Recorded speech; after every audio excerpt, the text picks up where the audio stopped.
It's wild how fast 17 years can disintegrate. One second you're stepping through the front door of your own home, the place you painted together, where every squeaky stairboard tells a story, and the next, you're just a shadow at the threshold. That's where I stood, stunned, staring at my wife, no, ex-wife now, I guess, Isla. She looked right through me, laughing like I'd walked in on a sitcom instead of our shared life unraveling. No drawn-out conversation. No tears. Just her words, dry and sharp, "You should go, Eli. We're done." And beside her, lounging on the couch I'd spent a weekend refinishing, was Grant, the guy she'd replaced me with. His boots, still crusted with beach mud, rested on the coffee table I built the summer we lost our first dog. The gouges in the wood seemed deeper now. I didn't argue. I didn't cry. I turned on my heel and climbed the stairs slowly, like the weight of 17 years had suddenly settled into my bones. The bedroom still smelled like her, vanilla and sea air. I grabbed my old army duffel from the closet, the one with the busted zipper I always said I'd fix. I packed slowly, shirts, jeans, socks, a sweater she'd given me our 5th Christmas. It wasn't about stalling. It was about staying calm enough to keep my hands from trembling. Downstairs, I heard their voices, her laugh now softer, his deeper. They were joking about the house. Grant said something about opening up the space, as if this place needed a redesign instead of a soul.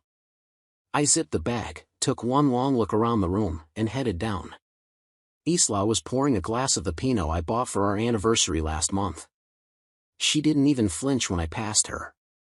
Grant barely acknowledged me, flipping through channels like he owned the place. At the door, I paused. The photos on the wall stared back, us hiking the gorge, Isla at the farmer's market in spring, that trip to Moab. I'd been part of her whole damn life, and she tossed it like yard clippings. I could have shouted. Demanded answers. But what was the point? So I stepped outside. The Oregon dusk had rolled in, misty, damp, quiet except for the waves in the distance. I tossed my duffel into the back of the Tacoma I'd kept alive since college and fired it up. My hands were tight on the wheel as I backed out, my eyes dry, my chest burning. Isla thought she'd broken me. Thought she'd won. But she didn't know the part of me that doesn't beg. That remembers everything. That waits. She didn't know what was coming next. I drove down Harbor Drive, the house growing smaller in the rearview mirror until it was nothing more than a glow in the fog. The air felt heavier out here, salter too, like the ocean was pulling every emotion out of me. But I didn't feel angry anymore. Not exactly. What I felt was colder, cleaner. She wanted me gone? Fine. She could have her picture-perfect life with Grant and his designer boots. But this chapter wasn't over, not even close. A few miles out, I pulled into an old gas station near the cliffs. The neon sign buzzed and sputtered overhead as I killed the engine and let the silence settle around me. My phone was burning a hole in my pocket. I pulled it out, scrolled through my contacts, and stopped at a number saved under Red Lantern. I hesitated for just a second, then typed. Initiate. Subject confirmed. Proceeding as planned. The reply came almost instantly. All teams green. Phase 1 begins at 0900. I stared at the screen, the blue glow lighting up the cab like a low flame. 17 years of playing house. 17 years of biting my tongue and keeping secrets. Isla thought she'd seen all of me, thought I was just Eli, the handyman, the beach town nobody. She never knew what I did before the quiet life. She never asked. And I never offered. She didn't care about the late nights, the encrypted drives, the locked black case under the floorboards of my workshop. She just liked that I made things easy. She liked the version of me that stayed small. But that version of me didn't exist anymore. I turned the ignition again, the engine humming to life like it had been waiting too. I merged onto the highway, heading south, past the sleeping fishing villages and boarded-up surf shacks. The road ahead was dark, but my mind was clear. No more pretending. Isla's last words echoed in my head, just leave. The way she smirked, like she'd won something. As if Grant had replaced me with the ease of swapping out a light bulb. He could have the house. The table. The wine. But he didn't know who he was playing with. She didn't either. The glow from my phone caught my eye, still lit with that single word, initiate. A message that marked the end of my silence. Tomorrow, Isla would wake up thinking she'd cleaned house. But she was wrong. She hadn't removed me. She'd set me free. And the reckoning? It was already in motion. I drove on into the night, the coast fading into mist behind me, my past finally unraveling. 1 mile at a time. Proceeding as planned. The reply from Red Lantern glowed across my screen. All teams green. Phase 1 begins 0900. It was happening. For real. No more hypotheticals. I stared at the message like it might burn a hole through my phone. I'd trained for this. Hoped it would never come to this. But it had, and Isla had handed me the perfect excuse to vanish. She thought I was just a quiet carpenter with a knack for restoring antique boats and fixing things that didn't talk back. She didn't know about the bruised ribs I once passed off as a fall from scaffolding, or the nights I'd disappeared on a job, when in reality I was halfway across the state in surveillance vans or debriefing at classified drop sites. She never asked. And I never told. That was safer. Cleaner. I turned off Highway 101 after another 30 minutes and took a winding forest road up through the pines. A few deer darted across the gravel in my headlights. The road ended at a gate that blended into the woods. I keyed in the code from memory, the pad chirped, and the metal arm swung open. The cabin looked like a forgotten ranger post, wooden slats worn to gray, porch sagging like it hadn't held weight in years. But the silence around it? That was designed. Inside, it was just how I remembered. Spartan. A cot. A table. A locked steel case under the floorboards. A faint hum buzzed from the backup battery systems that powered the comms.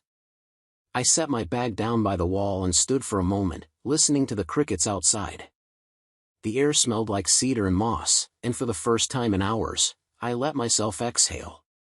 I checked the encrypted line. Still online. No interruptions. No glitches. We were live. I poured myself some stale coffee from the emergency tin and sat on the edge of the cot, staring at the pine ceiling above me. I never thought 44 would find me here, hiding out in a federal ghost zone while my wife drank Chardonnay with a guy who looked like he fell out of a luxury car commercial. Isla never asked about my work. Said it bored her. Said she liked real men, guys who didn't come home smelling like sawdust and silence. Funny thing is, Grant, her new favorite wine buddy? He's been in my files for almost a year. Offshore transfers. Crypto laundering through a shell company in Vancouver. Some vague shell contracts tied to a property management group that fronts for a much nastier outfit in the Balkans. Grant wasn't just some homewrecker with perfect teeth. He was my case. And Isla, well, she just put herself in the middle of it. Whether she knew it or not, the woman who tossed me out of her life had just turned it into a federal crime scene. Phase 1 was hours away. And this time, I wasn't just watching. I stood and began pacing the length of the cabin, each step thudding softly on the warped floorboards. The place was quiet, except for the buzz of that old fridge in the corner and the occasional creak of the wind pushing against the siding. I wandered into the kitchenette, a sink, a tiny stove, a fridge humming louder than it had any right to. Inside, I found a can of root beer. Expired, probably, but cold enough. I cracked it open and took a long sip. The sweetness and carbonation cut through the fog in my head, grounding me. I thought about what was coming. 9 a.m. sharp. The teams would descend, 3 black SUVs, windows tinted, agents in windbreakers and boots. They'd knock once. Isla would open the door half asleep in her robe, maybe sipping her morning coffee, and then she'd freeze when she saw the badges. Grant, of course, would try to play it cool. But guys like him always do, until they realize the feds aren't bluffing. I almost smiled. Almost. Back on the couch, I grabbed the small leather notebook from my bag. The edges were worn smooth, and the spine barely held together anymore. Inside were years of breadcrumbs, names, dates, places.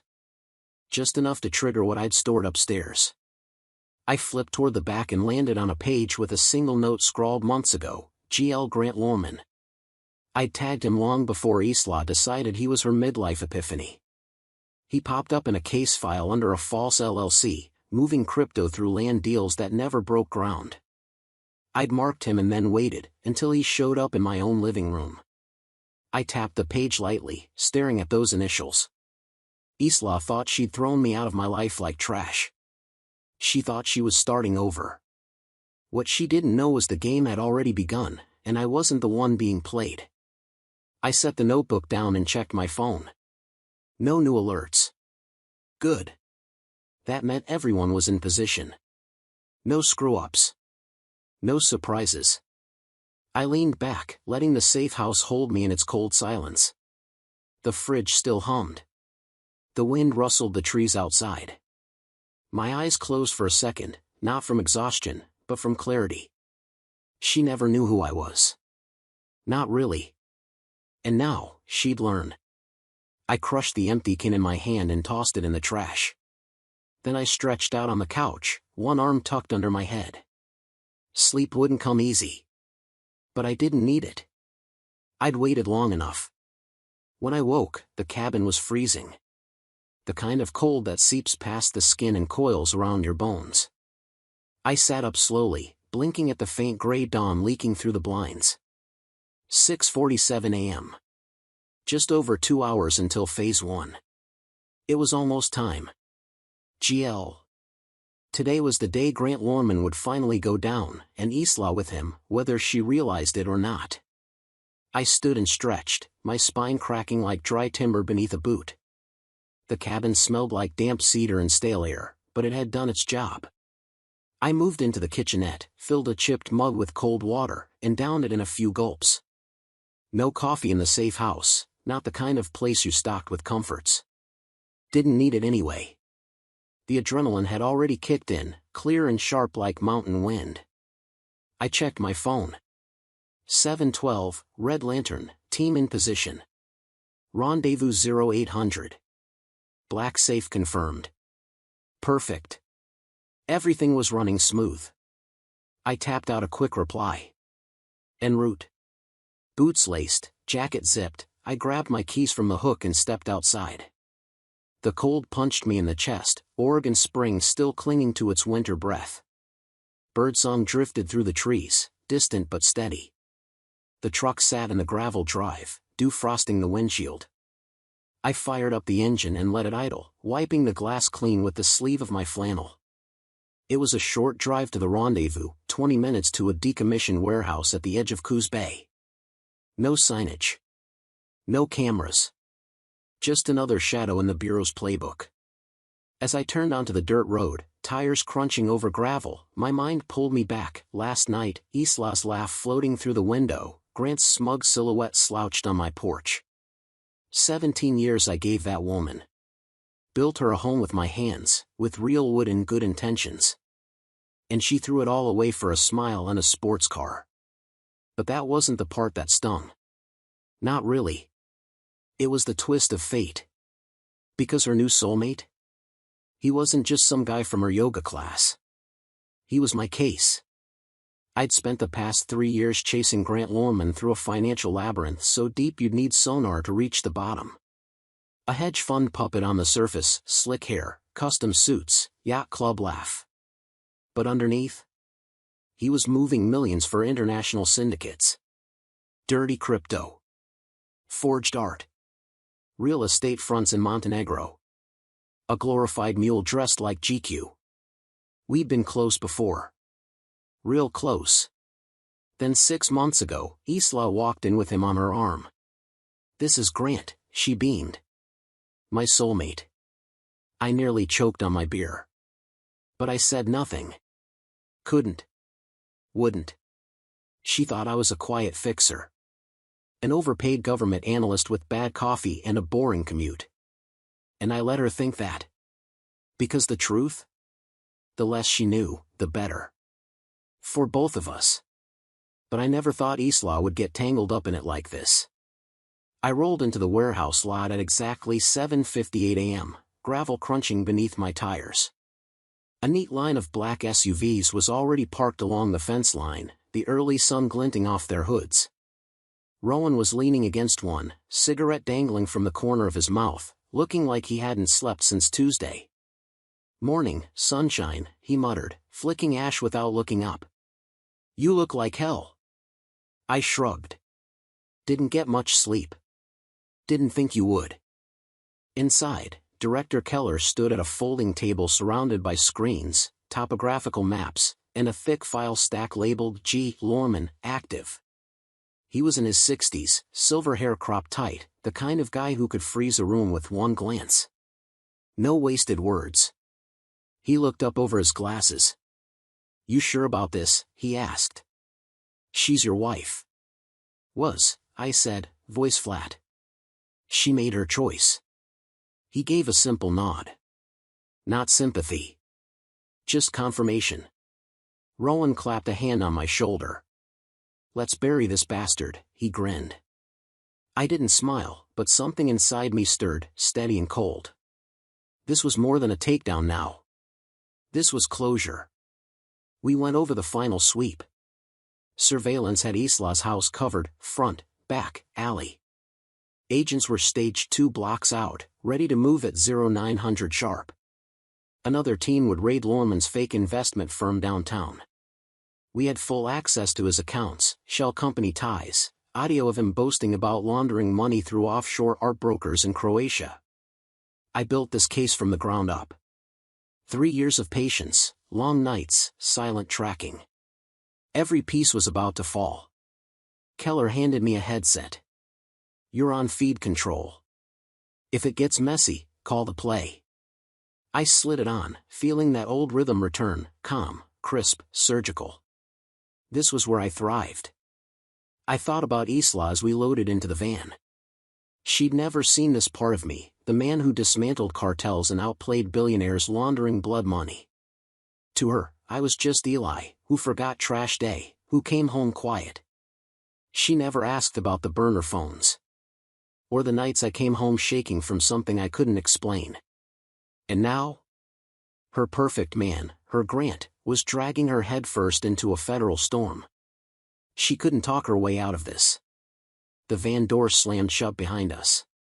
Screens flickered on. The live feed showed Isla's house, familiar, still, quiet. Her car. His car. Both in the drive. They had no idea. 8:45 a.m. 15 minutes to go. I leaned back, headset buzzing in my ear, my eyes locked on the screen. This was my world, hidden, sharp, and unforgiving. Isla thought she'd embarrassed me last night. But she never knew the life I was hiding. And she was about to find out. She didn't know I'd been waiting for this. That the day Grant Lorman stepped into my house wasn't a betrayal, it was the final piece I needed. The van rumbled onto the suburban street, tires humming over asphalt. Phase 1 was live. I was strapped in, headset snug against my ear, breath slow, steady. The scent of stale coffee and cold steel filled the vehicle. My eyes didn't leave the screens in front of me. 8:55 a.m. 5 minutes until 0 hour. On the monitors, 2 camera angles tracked the house. The porch was still. Curtains drawn. The same porch I'd sanded and painted 6 years ago. The driveway hadn't changed, except now, her Subaru was parked beside his sleek black BMW. I could practically hear Grant bragging about the horsepower in his sleep. They were probably still in bed. Wrapped in sheets I bought. Sleeping in the home I built. But this wasn't about heartbreak. Not anymore. This was business.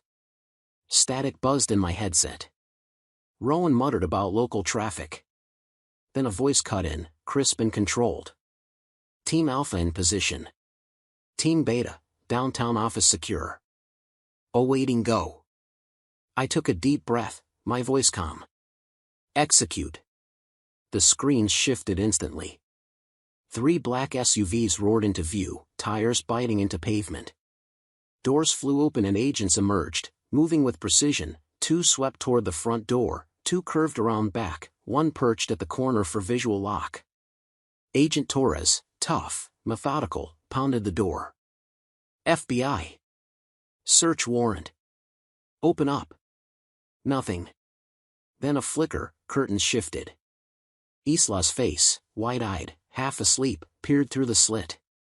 She cracked the door open, still in her robe, hair tangled from sleep.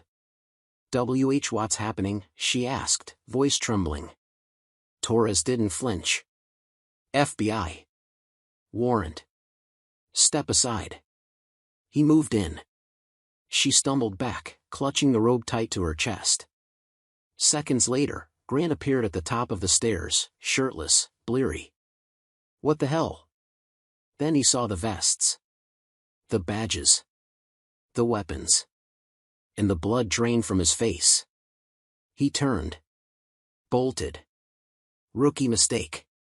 Agents were already stationed at the back. He didn't get 5 steps before they took him down. Grant Lorman, you're under arrest. Cuffs clicked. Charges rolled off in a list. Racketeering. Fraud. International laundering. His mouth opened, slack. No protest. Just defeat.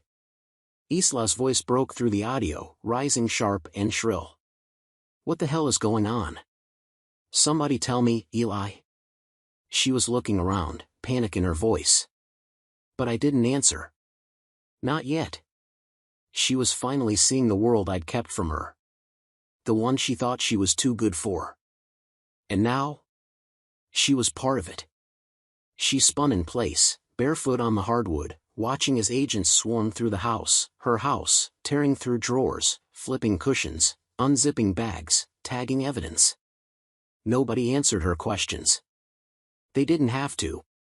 On the screen in front of me, I watched her crumble. Isla sank onto the couch, her robe clutched tight, her hands trembling in her lap. Her eyes darted from agent to agent, searching for something familiar, something that would make sense of what she was seeing. But it wasn't sinking in yet. Not fully. It would. On the second feed, the downtown raid was peaking. Grant's office, steel, glass, and arrogance, was crawling with agents. Desks were being emptied, servers boxed up, flash drives tagged and zipped into evidence bags. His staff stood stunned, silent, while agents swept through the minimalist chaos. Office secure, came the beta team lead over comms. All assets seized. Moving to transport. I gave a small nod, even though they couldn't see me. Copy. Alpha team, status? House secure, Torres replied. Primary in custody. Secondary occupant detained for questioning. Secondary occupant. That was Isla. The camera showed her now, sitting rigid, an agent calmly questioning her. She blinked through tears, voice cracking. I don't know anything, she kept saying. This is my house. You can't do this. But they could. We could. We had the warrants, the intel, and 3 years of groundwork that led to this exact morning. She still didn't know I was behind it. Rowan nudged me, pointing at her on the screen. She's coming apart, he muttered, half smirking. I didn't return it. Watching her unravel wasn't satisfying. It was just inevitable. On the feed, agents rolled back a painting in the master bedroom. One I hung myself, years ago. Behind it, a safe, Grant's stash. They pried it open with practiced ease and pulled out bricks of cash, a burner phone, and a folder of paperwork I didn't need to see to understand. Isla's face drained the moment she saw it. That's not mine, she cried. I didn't know it was there. Maybe she didn't. Maybe she did. Either way, she'd let him into her life. She'd smiled through the dinners, accepted the gifts, ignored the signs. That made her part of it, knowingly or not. On screen, Grant was shoved into the back of an SUV, sweat soaking through his collar. The smugness was gone. I want my lawyer, he barked. Fine. Let him talk. I leaned back in my seat, headset snug, eyes on Isla. She sat frozen in the ruins of what used to be our home, whispering. This can't be happening. I thought about last night, her laugh, the way she stood in the doorway and told me to leave like it was nothing. Like I didn't matter. She thought she was in control. That she'd humiliated me. Now look at her. The radio crackled. Alpha team, evidence secured. Transport en route. I looked over at Rowan. Office hall? I asked. He gave a crooked grin. Enough to bury him for 20 years. Maybe more. I gave a slow nod. Good. On the screen, agents moved in a clean rhythm, sealing evidence crates, sliding into the SUVs like pieces locking into place. Isla was being walked toward a vehicle, no cuffs, but she wasn't free. She wasn't walking away from this untouched. Where are you taking me? She asked, her voice softer now. Small station, the agent said. We've got questions. The feed went dark as the ops wrapped clean. No loose ends. No heat. The van was still as the silence settled in. Rowan popped a pack of gum, handed me a piece. I took it, let the mint bite through the fog in my head. You good? He asked, watching me sideways. Yeah. And I was. This wasn't about payback. Not anymore. It was about justice. About bringing it all full circle. She never knew who I really was, not after 17 years. But she'd learn. The van rolled back toward the warehouse. The sun had fully broken now, casting golden streaks across the waking city. The skyline blurred past the windows, strip malls, traffic lights, sleepy dog walkers with steaming cups of coffee. Phase 1 was complete. The dominoes were falling. And I was the one who tipped them. Rowan hummed to himself, drumming the wheel as the van rumbled over cracked pavement. I sat quiet, headset now resting in my lap, screens dimmed, the operation behind us. Grant was in cuffs. The house, gutted. Isla, on her way in for questioning. My chest ached, but it wasn't nerves. It was weight. Memory. Finality. Then my phone buzzed. Isla. Missed call. Then another. Then a text. What did you do? All caps. No punctuation. Like she was screaming into the silence. I stared at the screen, thumb resting just above reply. Rowan glanced over, smirking. She's freaking out, huh? I didn't answer. Because she had no idea. Not yet. Let her sweat, I muttered, shoving the phone back into my jacket pocket. It buzzed again, another call. I let it ring out, watching the warehouse come into view as we pulled into the gravel lot. The sky was fully awake now, but my pulse stayed slow. Inside, the squad was already in motion, unpacking boxes marked with evidence tags. Laptops, hard drives, bundles of paper pulled from desk drawers and safes. The air smelled like dust and burnt coffee. Director Keller waved me over. Clean execution, he said gruffly, nodding toward the growing stacks. Lorman's finished. We've got enough to bury him deep. I gave a short nod, eyes scanning the table. There was the burner phone from the bedroom safe. The encrypted flash drives. His consulting invoices, each one a breadcrumb in a paper trail I'd traced for years. I swallowed the edge in my voice. What about her? Keller shrugged. She's in holding. Says she didn't know anything. He raised an eyebrow. We'll see. My phone buzzed again. Another message. Answer me. This time, I looked. Her tone had shifted, from rage to panic. She was probably sitting in an interrogation room wrapped in that same robe, trying to figure out how her fantasy imploded overnight. I didn't reply. I opened my camera roll instead, flipping to a photo from months back. Training drill. Me in full gear, side by side with Rowan. Behind us on the monitor, a blurry still from one of Grant's tapped calls, Isla's face frozen mid-laugh on the feed. I hadn't planned to use it like this. But now? It was perfect. I sent it, no caption. The phone rang within seconds. ISLA flashed on the screen. I let it ring twice, then answered. Yeah. Her voice was jagged, breath hitching. What the hell is that picture? Eli, what did you do? I leaned against the metal table, watching an agent seal a file folder with evidence tape. You said no papers were needed, I said evenly. You were right.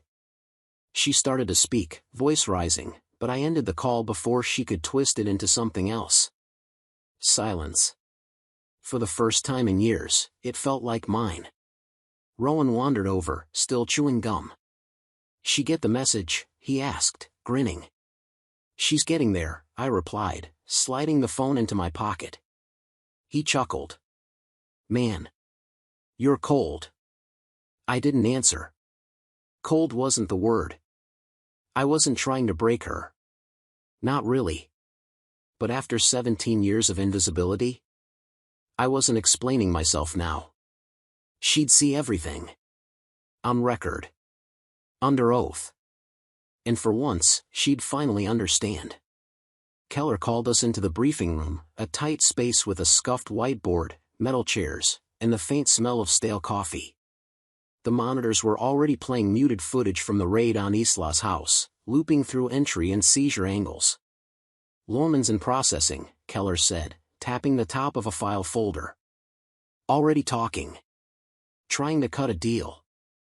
I didn't even blink. Guys like Grant always folded once the cuffs were on and the suits stopped playing nice. What's he saying? I asked. Keller flipped the folder open. Claims your wife knew. Says she was in on the accounts. The gifts. Trying to shift heat onto her. My jaw tensed. She didn't, I said flatly. She's naive, not dirty. Keller arched a brow but didn't push it. We'll dig. Let the trail talk. I thought about it. About Isla and all the things she never saw, never questioned. The gold bracelet. The imported SUV. That villa in Mykonos she flaunted on Instagram. I'd seen the receipts. I knew how deep the money ran. She didn't know what she was part of, but she was part of it, all the same. The numbers didn't lie. $140,000 in gifts tied directly to Lohrmann's shell companies. The vacation property was a front. Not a timeshare. A laundering conduit. Maybe she thought she was just enjoying the perks of dating a guy with deep pockets. But perks come with paper trails. And paper doesn't care about intent. My phone buzzed again, another call from her. I let it ring out, let it die. Her voice already echoed in my mind. Demanding. Hurt. Confused. She'd get her answers. Just not from me. Not yet. Keller handed me a mug of burnt black coffee. You're benched for now, he said. Paperwork. De-escalation. Press is sniffing already. I nodded. Fine. I'd done my part. As the room cleared, agents shuffled off to debriefs and data review. I stayed behind. Watched the screens flicker. On the whiteboard, someone had scrawled G. Lohrmann in red beneath a column of charges that stretched halfway down the board.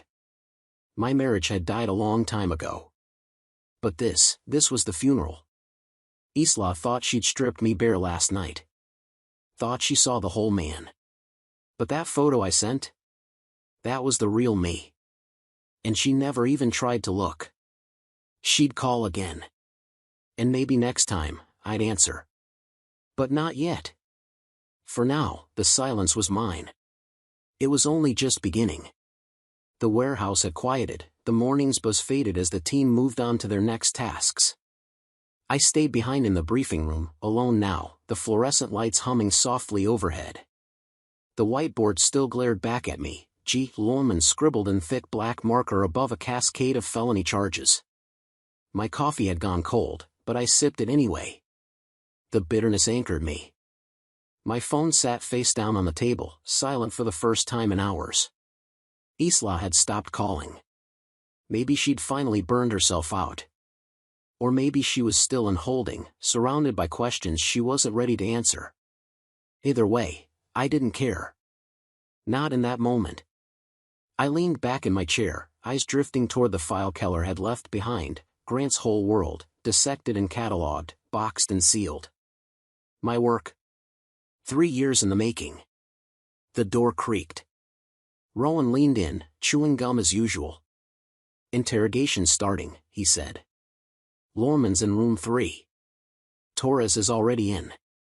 I stood up, boots echoing against the concrete as we walked down the hallway, past agents hunched over laptops and evidence kits. The air back here was cooler. Tighter. Less forgiving. The interrogation rooms were bare steel and tension. One-way glass. No comfort. I stopped at the window. Inside, Grant Lorman sat cuffed to the table. Gone was the tailored suit, the charm, the swagger. In its place, County Orange, greasy hair, and a twitchy look that said he already knew how bad this was going to get. Torres flipped through a folder across from him, calm as ever. "You've got a lot to say, Grant," he said evenly. "Let's hear it." Grant leaned forward, his cuffs clinking against the metal. "I'll talk," he said too quickly. "But I want a deal. I'm not the top guy." "She is." Torres didn't blink. "You're the one in cuffs. Start talking." And then he did. "It's Isla," he said. "She helped with the accounts. She pushed for the car, the villa. Said we needed to look like a legit couple. She's the one who told me to buy the Mykonos place." I clenched my fists at my sides. He was lying, and not even well. Isla couldn't run a crypto wallet if her life depended on it. But he kept going. "She's got a safety deposit box. Downtown. You'll find the documents in there." Torres jotted it down without a word. "Anything else?" he asked. Grant nodded eagerly. "She chose everything. I just followed." I turned from the glass, jaw tight. Rowan gave a low whistle. "He's throwing her to the wolves." "Yeah," I muttered. "Won't work." I knew Isla wasn't clean, she'd welcome the comfort, the flash, but she wasn't orchestrating anything. She was just collateral. And now she was caught in the fallout. She wasn't a mastermind, just greedy. Blind. So wrapped up in her new soulmate that she never once asked where the money came from. The Bureau would sort it out fast. They already had the paper trail, $140,000 in assets under Isla's name, all tied directly to Grant Lorman's dirty cash. The diamond necklace she flaunted at fundraisers. The luxury SUV she parked in what used to be our garage. And that villa in Mykonos she gushed about to her sister like it was a fairy tale. It was all enough to pull her under, whether she knew the whole picture or not. I stepped out of the observation wing and made my way back to the briefing room, needing air that didn't taste like recycled adrenaline. My phone buzzed. Not Isla this time. "Mike. My lawyer." I answered. "What's up?" His voice was clipped, all business. "She's asking to see you." "Isla." I ran a hand over my face, the beginning of a headache pressing at my temples. "She called your office?" From holding, Mike confirmed. "Didn't say much, just that it's urgent. She's not charged, but they're digging. And she's scared." I didn't respond right away. "You don't owe her anything," Mike added. "You know that, right?" He was right. But 17 years doesn't just switch off like a light. And maybe, just maybe, I wanted to see her see me for who I really was. "Set it up," I said. "I'll go." The call ended. I exhaled and looked down at the file in front of me. Lorman was still in the interrogation room, talking like a man inches from drowning. The safety deposit box? I'd bet my truck it was a bluff. But the villa? That was real. We'd flagged the shell company tied to the deed weeks ago. A $2 million laundering front nestled on the cliffs of Mykonos. Isla had posted a dozen smiling selfies there. Hashtag blessed, like she was starring in her own personal rom-com. Now, it was evidence. And her name was on the paperwork. Probation, maybe worse. Either way, she was in the net now, caught in something built for Grant, but tight enough to drag her along. An hour later, Mike texted the details, 2 p.m., Bureau conference room. I passed the time reviewing evidence, burner calls, cash bundles, photos, account logs. All clean. All damning. By the time I pulled into the station, I felt solid. Clear. The building loomed in steel and stone. Cold, professional. An agent met me at the door and led me to a conference room, beige walls, steel chairs, the usual setup. I sat. Waited. Then the door opened. And Isla walked in. No cuffs, but she looked wrecked. Hair tangled, face pale, red-rimmed eyes. Her designer robe was gone, replaced by jeans, a hoodie, and the hollow look of someone who hadn't slept. She froze in the doorway when she saw me. Her lips parted, then shut. I nodded toward the chair. Sit. She did, slowly, like the floor might disappear under her. They're saying I'm part of this, she whispered, eyes darting. That I'm involved. But I didn't know, Eli.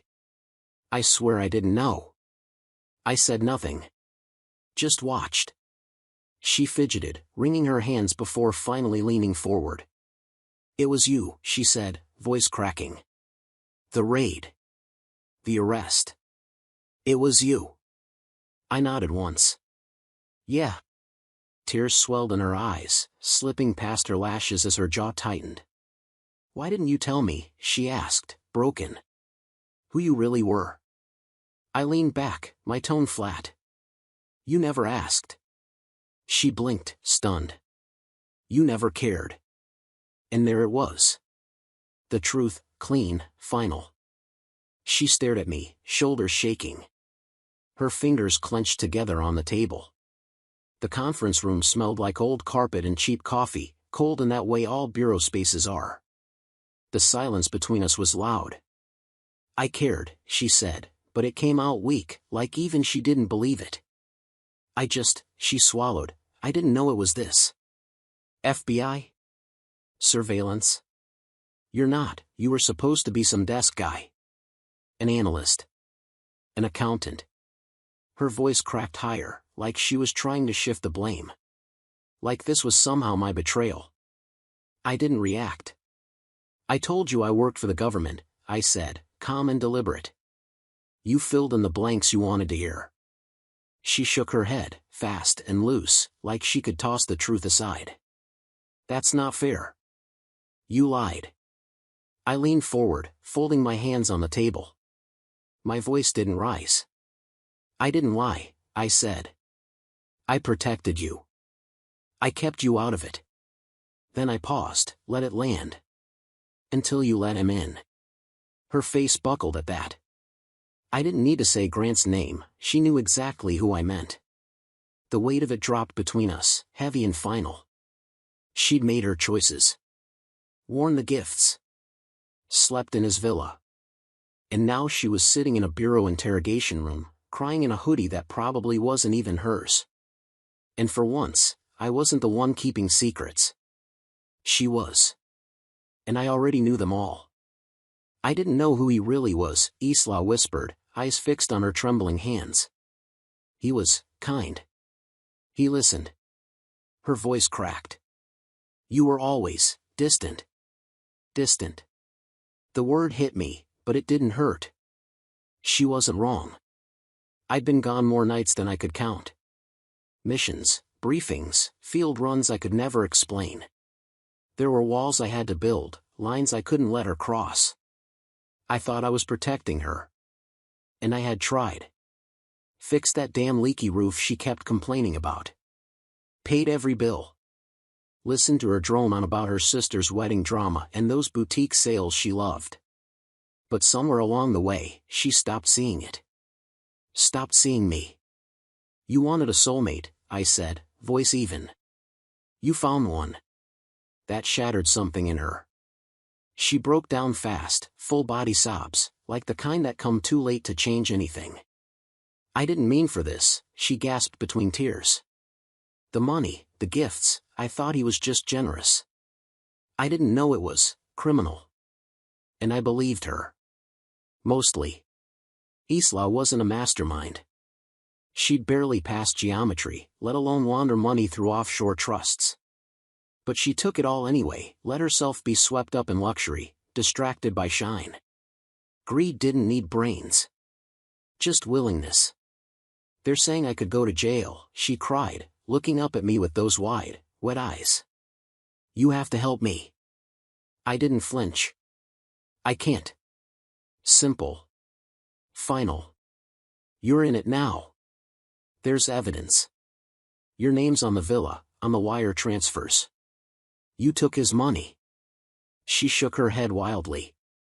But I didn't know. You know I didn't. Then tell them, I said, my voice quiet. Her chair scraped the floor as she leaned in, desperate. They'll listen to you. If you're clean, I replied, you'll walk. And if not? I left that part unspoken. She stared at me like I'd gutted her. You're not even going to try? She asked, barely above a whisper. After everything? 17 years rushed back, quiet Sunday mornings, burned dinners. That night she fell asleep on my chest during a storm. But nostalgia isn't a rescue plan. You told me to leave, I said, locking eyes with her. No papers needed. So I did. She winced. Maybe it finally registered. I didn't mean it like this, she whispered, tears splashing onto the cold table. I was mad, stupid. I didn't think. She trailed off, her voice swallowed by silence. I didn't feel the silence. There was nothing left to say. The door opened. A young agent stepped in, buzz cut, clipboard tucked under one arm. Fresh out of Quantico, probably. He gave me a glance. Time's up, he said. She's due back in holding. Isla looked at him, then at me, panic flashing in her swollen eyes. Wait, she whispered, reaching across the table. Her fingers grazed mine, cold, trembling. Please, don't let them take me. Her voice cracked. I'm sorry. I'm so sorry. I pulled my hand back, slow, deliberate. I can't fix this, I told her. You made your choices. The agent stepped closer. Ma'am. She rose, unsteady, smudged mascara trailing down her cheeks. As they moved toward the door, she looked over her shoulder one last time. I didn't know you, she said, voice shaking. I should have. I didn't. The door clicked shut behind her. The air returned to stillness. I sat there a moment, staring at the empty chair. Her words echoed, circling like smoke. I didn't know you. She was right. But I'd known her, every version of her. The woman who laughed too loud at brunches. The one who went quiet when she was disappointed. The one who stopped asking where I went at night. 17 years, and she only saw me clearly once it all crumbled. I stood. My chair scraped across the floor. Outside, the hallway was cold, lined with steel doors and worn-out linoleum. The young agent gave me a nod as I passed. My phone buzzed in my pocket. A message from Mike. She's a wreck. You good? I replied simply. Yeah. And I was. Not happy. Not angry. Just done. She wanted a lifeline. Forgiveness. But I didn't have it to give. Not because I hated her, but because some things can't be fixed with I'm sorry. She'd built a life with Grant brick by brick, whether she saw it or not. I just took it apart. She'd answer for it now. That was out of my hands. I headed back to the warehouse, her voice still playing in my mind. But it didn't weigh me down like it used to. She saw me now. Too bad it took this to make it happen. The drive back was quiet. The sun had crept higher, glinting off storefront windows and the hood of my truck. The heater rattled like it always did. I cracked the window anyway, letting the breeze run through. My hands were steady. My head clear. She'd said sorry like it could undo everything. But it couldn't. She dug the hole. I just flipped the lights on. Back at the warehouse, the team was still deep in cleanup mode. Evidence bags, laptops, file boxes, everything from the raids was stacked across the long metal tables like trophies from a war. Rowan waved me over, snapping his gum loud enough to echo. "Lorman's sentencing set," he said, handing me a folder. "Judge pushed it through this morning. 22 years. Racketeering, fraud, conspiracy, the full stack." I flipped it open. Grant had tried to squirm, dragging Isla's name and a few others into the mud, but the paper trail didn't lie. My paper trail. Every tap, transfer, flipped witness, that was my work. 3 years of my life, reduced to a file and a prison term. "Good," I said, snapping it shut. "He's done." Rowan leaned against the edge of the table. "What about her?" I shrugged. "Probation. 3 years. They're throwing in a financial ethics course for good measure." "No jail?" He let out a low whistle. "That's a soft landing." I didn't disagree. 140 grand in gifts. Jewelry. The car. That ridiculous villa in Mykonos. Her name was on all of it. But she wasn't the architect. Just the one who walked into the trap with her eyes half closed. The bureau knew it. The judge did too. She got lucky. But luck doesn't wipe away the fallout. The media was already in a frenzy. The TVs in the warehouse were muted, but the footage spoke for itself. Grant in cuffs, Isla shielded behind dark sunglasses, swarmed by reporters. My name had surfaced in the coverage, even though I'd declined every request for comment. They called. Left voicemails. I didn't listen. Never wanted the spotlight. Still didn't. Justice didn't need a camera crew. It just needed closure. I grabbed a bottle of water from the back fridge and dropped into a chair, letting the background noise fade. Keller walked over, glasses low on his nose. "Press is all over this," he said, nodding toward the screens. "You sure you don't want to make a statement?" "Looks good for the bureau." I shook my head. "Let the story run itself." He studied me a moment. Then nodded. "Fair enough. You earned that." He dropped a thick new folder on the table, thicker than Grant's. "Next case. When you're ready." I didn't open it. Just tapped the cover. "Soon," I said. He walked off, and I sat in the noise again, letting it blur. Isla's face flashed in my mind, not the woman in tears, but the one from that final night. Laughing. Confident. Sure she'd won. "No papers needed," she'd said. Like she'd ended it. But I was the one who finished it. Now Isla was on probation. Her lover locked away. Her name splashed across local news tickers like a headline no one wanted to claim. The house. Gone. Seized and listed for auction alongside the Mykonos villa and everything else Grant Lorman had touched. The last I heard, she was crashing at her sister's place on the outskirts of town. No more sleek European sedans. No private jet weekends. Just a cramped apartment and a court-mandated course on financial responsibility, how not to fall for the next man with a black card and dirty money. I stood up from my desk, stretched my back, and walked over to the long evidence table. Still cluttered with remnants from the case, electronics, paperwork, bagged jewelry. Mixed in was my old laptop from the house, and a photo frame I hadn't expected to see. It was me and Isla at Cannon Beach, back when we still believed in things. We were smiling, arms linked, wind in her hair. She looked at me like I was her world. I traced a thumb across the glass, then set it down, face first. That man in the photo? He didn't exist anymore. No point in holding on to a ghost. My phone buzzed. Mike again. Press keeps calling. You still good with no comment? I replied, let it die. He sent back a thumbs up. I pocketed the phone and exhaled. The warehouse had begun winding down, agents packing up, the hum of chatter shifting into goodbyes. Rowan ambled over, tossing a gum wrapper into the bin. Beer, he asked. Team's heading out.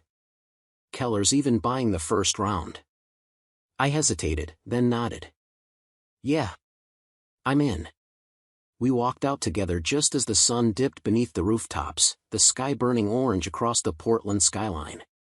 The bar was a dive a few blocks over, dim lights, sticky floors, cracked leather booths. The team was already halfway into their first pitchers when we arrived. Torres lifted a glass in my direction. To the man who took down Lorman. Rowan shouted, and the place erupted. I smiled. Not wide. But real. The beer was cold. The noise familiar.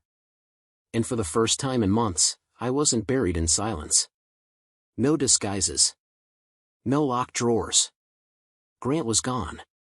Isla was out. And I was still standing. I stayed until last call, finishing my second beer slow while the others swapped war stories. This was my world now. Not a broken marriage, not the echo of what was. Just this. I paid my tab and stepped outside. The air was cool, the street quiet. The headlines would fade. The voicemails would stop. Tomorrow I'd crack open that new file. A new case. A clean slate. But tonight I just walked. The city wrapped around me like a coat I'd finally grown into. And for the first time in a long time, I felt like myself again. Sunlight leaked through the blinds and stabbed at my eyes. I groaned, rolled over, and grabbed my phone. 7:30 a.m., later than I'd meant to sleep. A message from Rowan blinked on the screen. Good night, huh? Team's still buzzing. I smirked and tossed the phone aside. Last night had been loud, beers, stories, the team raising glasses like I'd pulled off something historic. It felt good. Strange, but good. But now it was back to reality. I swung my legs off the mattress, still just a slab on the floor, and stretched. My back cracked in protest. The kitchen was half unpacked, the coffee maker buried somewhere under a pile of boxes labeled essentials. I boiled water in a dented saucepan and dumped in a spoonful of instant coffee. Tasted like earth, but it got the job done. Leaning against the counter, I sipped slowly, watching the city blink awake. Horns echoed in the street below. Delivery vans pulled into loading zones. People rushed along the sidewalks with that weekday urgency. That old life, the marriage, the cover stories, the villa in Mykonos, it was all gone. Auctioned off. The house, the cars, the art. All seized. Last I heard, the money was rerouted into a victim restitution fund. Fine by me. I didn't want it. Not a single dime. My phone buzzed again. This time, Keller. Office. 9 a.m. Promotions official. I set the mug down, a grin pulling at my mouth. Head of Covert Financial Crimes. After the Lorman takedown, the higher-ups had rushed the paperwork through. Bigger title, bigger messes to clean up, and a little more sunlight on the shadows I used to live in. 17 years I'd spent hidden, now I was stepping into something larger. Not exactly visible, but closer. I showered, lukewarm water rattling in the pipes, and threw on a clean shirt and jeans. No tie. No jacket. Just a promotion meeting and a day at the office. No field work. I grabbed my keys and left. The bureau building rose from the center of the district, glass and steel and sharp angles. Familiar. Cold. Focused. I nodded at the front guard and made my way upstairs. Keller was waiting in his corner office, skyline stretching behind him. Sit, he said, motioning toward a chair. I did. He slid a new badge across the desk. My name. My new title. Head of Covert, he said. You're running the show now. Build your team. Pick your ops. Budget's yours. I picked up the badge, felt the weight of it in my palm. Thanks, I said. Keller gave a nod. Don't screw it up. Later, in the break room, the team threw a low-key celebration. Donuts, bad coffee, and better jokes. To the boss. Rowan grinned, raising a crawler. Torres clapped my back. A couple new recruits stood nearby, trying not to look impressed. They all knew what happened with Lorman. With Isla. The raid. The headlines. They knew who I was now. And finally, so did I. You're a legend now, one of the new agents said with a half-grin as I passed. I shook my head, brushing it off. Just did the job, I told him, grabbing a glazed donut from the box. But something stuck in my chest. Not pride exactly, something quieter. Acknowledgement. This was the kind of respect I'd never had when I was just Isla's husband. Back then, I was the guy who fixed the leaky sink and kept the lawn trimmed. Now, I was something else. When the others cleared out, I made my way to my new office. Bigger space, solid desk, actual window. Not bad for a guy who used to log case notes from a cubicle. The file Keller had handed me sat on the corner, waiting. I opened it. New target, a crypto fraudster operating out west. Shell companies, fake coin launches, money laundering in real time. I flipped through the pages, marking sections, the rhythm of the work steady and grounding. Fresh case. Clean slate. Mine from the ground up. No more tiptoeing around Isla's moods. No more pretending I wasn't who I was. My phone buzzed. Isla. I froze, thumb hovering above the screen. First message I'd gotten from her since the conference room, the tears, the apologies, the whole unraveling. I'd heard she was still with her sister. Court-ordered classes had started. Her name still popped up on local feeds when the news cycle got slow. I opened the message. Can we talk? Please. I need to say something. Simple. Heavy. Part of me wanted to delete it on instinct, bury it like everything else from that life. But 17 years didn't vanish cleanly. I didn't respond. I turned the phone face down and went back to the file. The rest of the day moved in blur, briefings, internal reviews, a sandwich from the vending machine. Evening fell. The office thinned out. Only a few lights still flickered overhead. I leaned back in my chair and stared out the window. The Portland skyline shimmered in dusky blue and amber. This life, promotion, team, purpose, wasn't one I'd imagined a year ago. Not from that old house. Not beside someone who never looked past the surface. But here I was. And it was mine. I picked the phone back up. Read her message again. I need to say something. But what was left to say? I deleted the message. No reply. No call back. She'd made her choices, Grant, the money, the lie. I'd made mine, walk away, burn it down, build something new. The screen faded to black. I stood, slipped on my jacket, and shut the office door behind me. The hallway echoed with my footsteps as I made my way to the garage. A clean slate. A quiet night. And no ghosts left to chase. Outside, the air was cool and sharp with that late autumn bite. The city buzzed beneath streetlights and early traffic. My truck rattled to life on the second try, and I eased it into gear, heading home while the skyline faded behind me in the mirror. This was the aftermath, her life in ruins, mine finally on the rise. And I was at peace with that. The new office had become a quiet kind of sanctuary. Sleek furniture, clean lines, none of the clutter I used to pile up in that cramped cubicle where I spent years waiting for someone to see me. It was Monday again, 1 week into the promotion, and I walked in with a coffee from the corner shop, strong, rich, and light years better than the powdered stuff I'd been choking down in my apartment. The skyline looked different from here, bolder, wider, like something I'd finally earned the right to see clearly. I set my coffee on the desk, hung my jacket on the back of the chair, and opened the folder waiting for me. My latest assignment, a crypto scam running out of California. Some slick operator masking millions in fake NFT sales, laundering it through shell companies and anonymous wallets. I leaned into it, pen in hand, notes flowing like muscle memory. This was closure. A clean break from the past. My phone stayed silent. No calls from Isla. No apologies. No final texts. Deleting her last message had been the line in the sand. I didn't regret it. By 9 a.m., the office was humming, keyboards clicking, phones ringing, the occasional burst of laughter echoing down the hallway. Rowan poked his head in, grinning. "Boss man settled in?" he asked, tossing a stress ball into the air. I caught it. Tossed it back. "Getting there." He leaned against the doorframe. "Team's ready when you are. New blood's already circling the crypto guy like sharks." I nodded, tapping the case file. "Briefing at 10. Bring the good coffee."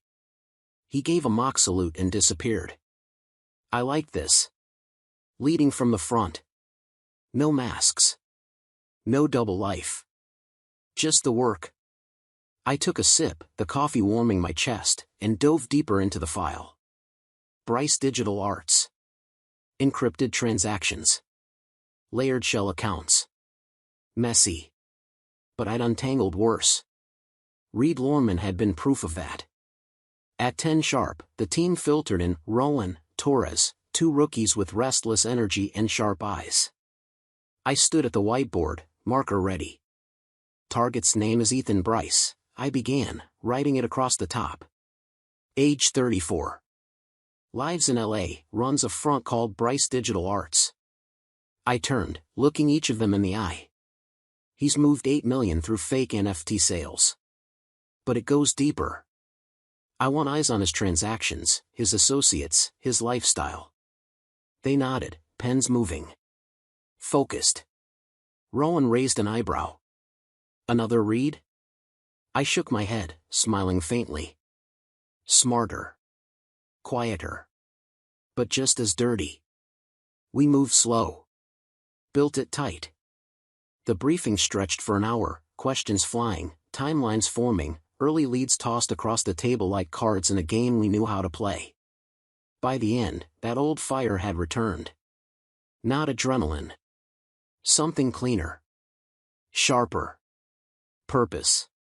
Lunch was a turkey sandwich at my desk, crumbs landing on Ethan Bryce's case file as I scrawled notes and cross-checked records.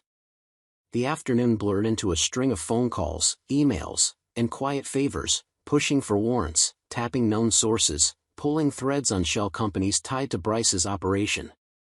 It was the kind of work that quieted my head. No room for Isla's voice, her tears, her "I'm sorry" echoing from that conference room. She was gone, serving probation, stuck in her sister's spare bedroom with her pride in shambles and her story fading from the news cycle. The house was long sold.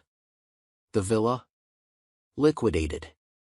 Everything we built, gone like it had never mattered. And maybe, in the end, it hadn't. I didn't follow the headlines anymore. The story of the undercover husband and the oblivious wife had faded into background noise. Old gossip. Good. Around 5, I leaned back, stretching my neck until it popped.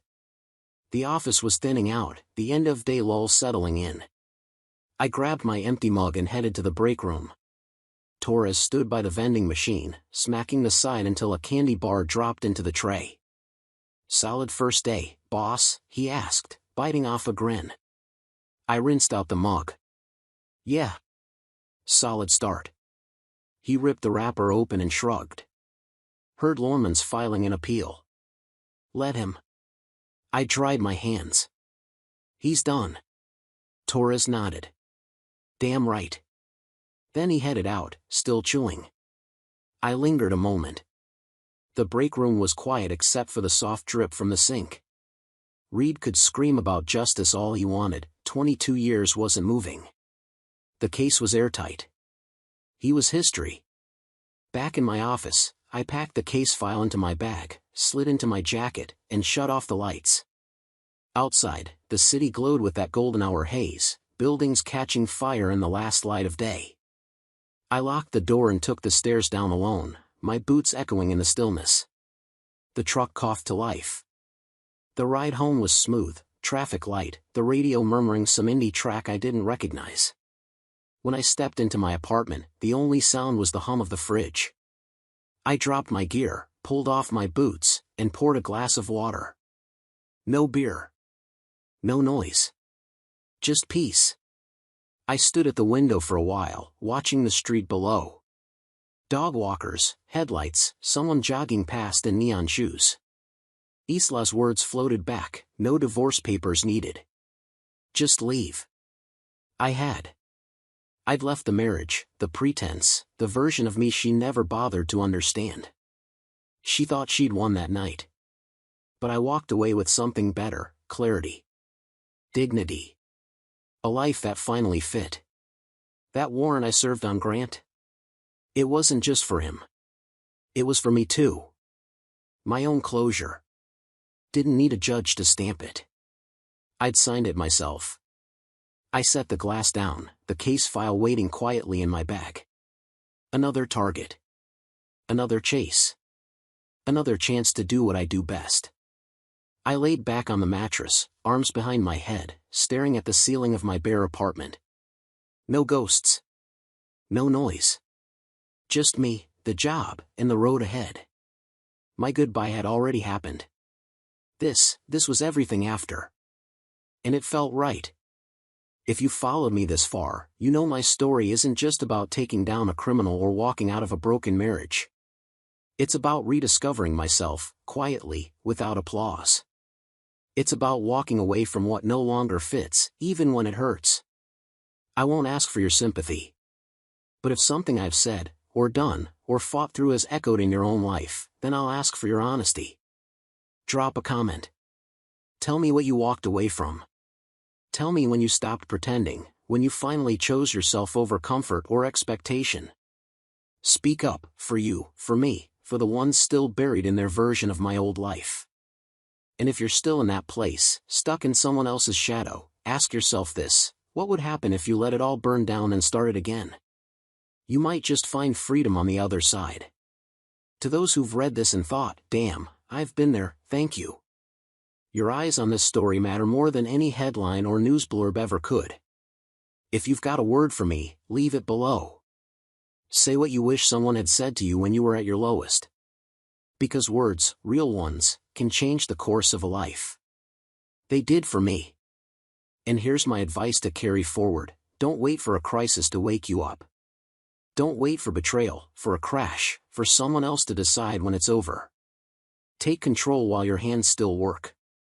Build something honest. Leave when it stops feeling right. Love deeply, but never smaller than who you really are.